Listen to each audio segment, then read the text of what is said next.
जय Shri Krishna. Welcome to Deogarh बातचीत episode powered by digital Deogarh. आप सभी को शिक्षक दिवस की बहुत बहुत शुभकामनाएं। Happy teachers day to all. बताएंगे कि टीचर्स डे क्यों मनाया जाता है?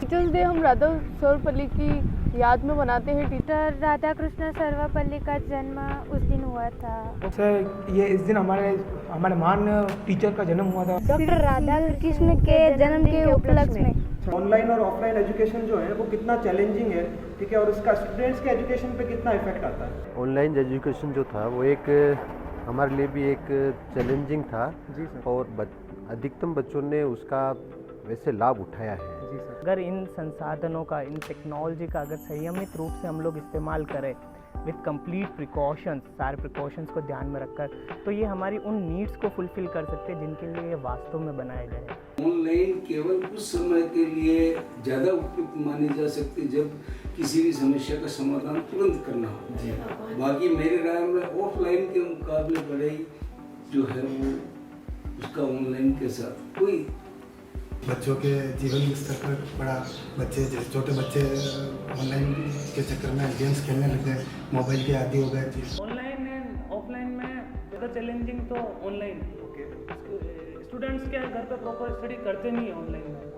मतलब क्लास उसको ऑन करके म्यूट करके बैठ जाते हैं। सबसे बेटर क्वालिटी ऑफ एजुकेशन जो मिलती है वो ऑफलाइन एजुकेशन। छोटे बच्चों के लिए तो मैं यही प्रीफर करूंगा कि ऑफलाइन एजुकेशन हो तो ही बेटर है, क्योंकि वो ऑनलाइन नहीं पढ़ सकते हैं, वो डिस्ट्रैक्ट हो जाते हैं, जल्दी गेम्स की तरफ चले जाते हैं। अंदर ऐसा है कि जो बच्चा पढ़ने कहीं जा नहीं सकता, किसी कारणवश अगर वो नहीं दे सकता किसी टाइम पीरियड पर, तो वो ऑनलाइन एजुकेशन है उसके पास, तो कभी भी अपने हिसाब से उस ऐप को चला के पढ़ सकता है। लेकिन ऑफलाइन में बच्चे का कि टीचर के बिल्कुल संपर्क में रहता है। टाइप ऑफ टीचर सर बहुत अच्छे सर थे हमारे टाइम में, और सपोर्ट वाले सर भी थे, स्ट्रिक्ट सर भी थे, और सर मार के साथ साथ प्रेम भी करते थे, प्यार भी करते थे, और वो टाइम बहुत अच्छा रहा, स्कूल टाइम जो था हमारा। सर टीचर्स जो होते हैं वो बहुत सारे टाइप्स के होते हैं। Okay. सर एक स्ट्रिक्ट टीचर होता है और एक बहुत हंसाता है। ओके। और जो इंसल्ट करता है, बुरा लगता है, पर वो बहुत कुछ सिखाता है। हर बार उनको मोटिवेट करते रहते हैं ताकि हम आगे बढ़ते रहे। हमेशा उनको पता होता है कि किस बच्चे में क्या कमी है। तो हमारे एक सर है, वो हमें बहुत मोटिवेट करता है। जैसे हम कोई गलतियाँ करते हैं और पढ़ाते भी अच्छा है, तो कोई भी गलती करते हैं तो हर वक्त मोटिवेट करते रहता है, तो इससे हम सीधे डायरेक्शन में चलते रहते हैं। टीचर और स्टूडेंट का जो रिलेशन है अभी और पहले के जनरेशन के अंदर, वो रेस्पेक्ट में कितना अंतर आया है? सबसे जो बड़ी बात है वो है गुरु का सम्मान। जब हम पढ़ते थे तो जाते सबसे पहले विद्यालय में घुसने से पूर्व गुरु के चरण स्पर्श करके जाते थे, उनका आशीर्वाद लेके जाते। रेस्पेक्ट जो है वो शिक्षक खुद स्वयं स्थापित करता है। जी सर। अगर उसका व्यवहार जो है उसके जो पद है, गरिमा है, उसके अनुकूल है, तो निश्चित रूप से विद्यार्थी जो है उसका सम्मान करेंगे। शिक्षा जो है औपचारिक बन रही है और उसके कारण आदर के रिश्ते धीरे धीरे खत्म हो रहे हैं और व्यावसायिक रिश्ते जो है परस्पर बढ़ते चले जा रहे हैं। ये एक चिंता का विषय है। नए एजुकेशन सिस्टम में ऐसा मतलब रेस्पेक्ट ज़्यादा कम तो नहीं हुई, बट इतनी कुछ मॉडर्नाइजेशन की वजह से, जैसे कि good morning sir, good evening sir, यहाँ तक सफिशिएंट हो गया। और हाँ ठीक है, टीचर है तो है, बाकी का कोई भी मिल जाता तो ऐसा मुंह साइड में करके भी स्टूडेंट्स निकल जाते हैं। The most important thing if you want to make them learn something, first thing you need to understand कि सबसे पहले आप उन बच्चों से अपना कनेक्शन स्टैब्लिश करें।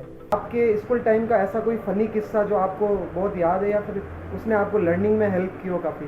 एक बार का किस्सा है मेरे पास। जब सर क्लास में पढ़ा रहे थे और किसी ने मुझे ऐसे बोला था कि सर तंबाकू खाते हैं, तो मैंने रैंडमली सर से पूछ लिया, सर आप तंबाकू खाते हो क्या? पर सर ने उस वक्त सुना नहीं था। पीछे से सारे बच्चे वापस तो बोले, सर आप तंबाकू खाते हो क्या? इसने ऐसा पूछा। फिर सर मेरे पे भड़क गए। ओके। सर बोले, मैं यहाँ पे 4 पीरियड से खड़े खड़े तुम्हें पढ़ा रहा हूँ, वो तुम्हें नहीं दिख रहा है। हमारी अच्छाइयाँ तुम्हें नहीं दिखती है, पर हमारे में लाख बुराइयाँ हैं वो तुम्हें दिखती है। पहला इंसिडेंट ऐसा था कि जैसे हम स्कूल में पढ़ते थे तो हमारे क्या होता था, जिसने रॉन्ग आंसर दिया है उनको लाइन में खड़ा करते, जो सही आंसर देता था वो उसके थप्पड़ मारता था। तो फिर अगले दिन हम पढ़ के जाते थे कि कल वापस खानी पड़ेगी, इसलिए अगले दिन नेक्स्ट दिन तैयारी करके, या फिर आज हमने थप्पड़ खाई तो कल हम मारेंगे वापस। स्कूल टाइम पे तो क्या है कि हम भाग के जाते थे, ठीक है, खिड़की से कूद के जाते थे, ठीक है, और जो भाग के जाते थे और हम क्या होता अंदर पीछे बैठे रहते थे, तो अब सर आते थे तो जो बच्चे गायब होते थे उनको पकड़ के लाना पड़ता था। अच्छा। तो उनको चारों तरफ से टांगा टोली करके उठा करके तो फिर स्कूल में ला करके सर के सामने बैठाते थे, और फिर सर उनके कान घुमा के उनके मजे लेते थे। तुम क्या खा रहे हो, तो हम सर से बहाना बनाते थे कि सर हम बादाम खा रहे हैं। तो सर बोलते थे अच्छा बादाम खाते हो, फिर भी तुम्हारा दिमाग ऐसा ही है।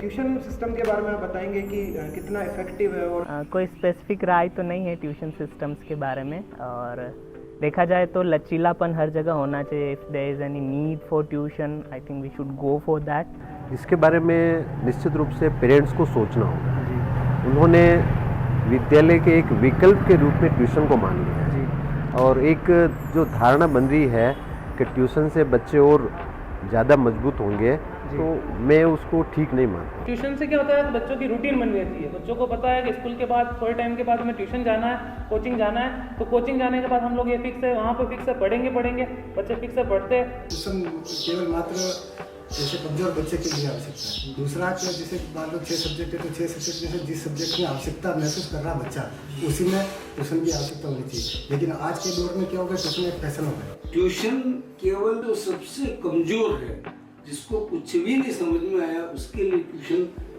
है, बाकी बच्चों के लिए ट्यूशन नहीं। जबकि आजकल तो ये ट्यूशन की प्रवृत्ति हो गई। भैया आप बताएं कि टीचर्स डे पे है, तो पहले के टीचर्स और अब के टीचर्स में क्या मेजर डिफरेंस है आपके हिसाब से? मेरे हिसाब से तो पहले के जो टीचर्स होते थे वो बच्चों को सही गाइड भी करते थे, थोड़ा मारने का भी रहता था, तो वो अच्छा था। जैसे कि इस सिस्टम में था कि जैसे आप पढ़ के नहीं आए हो तो आपको मारा जाता था, तो आप अगले दिन वापस पढ़ के जाओ, तो थोड़ा अच्छा था। मारने का मतलब वो नेगेटिव चीज से नहीं था, उसको मतलब आप एनालाइज करो अपने पॉजिटिव में कि आपको तय करके आनी है, कल वापस टेस्ट लेंगे, तो मार पड़ सकती है। तो गुरु अपन केवल शिक्षक से नहीं लें। गुरु क्या होता है कि अपन लाइफ में जो भी कोई सिखा रहा है, अपन किससे भी आज सीखे, अपने माता पिता हैं वो भी अपने लिए कुछ सिखा रहे हैं, वो भी गुरु हैं। तो कुछ गुरु ऐसे रहे जिन्होंने पढ़ाई अच्छी करवाई, कुछ ऐसे थे जिन्होंने लाइफ के बारे में अच्छा सिखाया, लाइफ में आगे बढ़ के अपन, क्योंकि क्या होता है पढ़ाई तो एक टाइम तक 25-30 साल तक साथ रहती है, और आपको लाइफ कैसे जीना है, क्या तरीका होता है, ये भी बहुत गुरु ने सिखाया।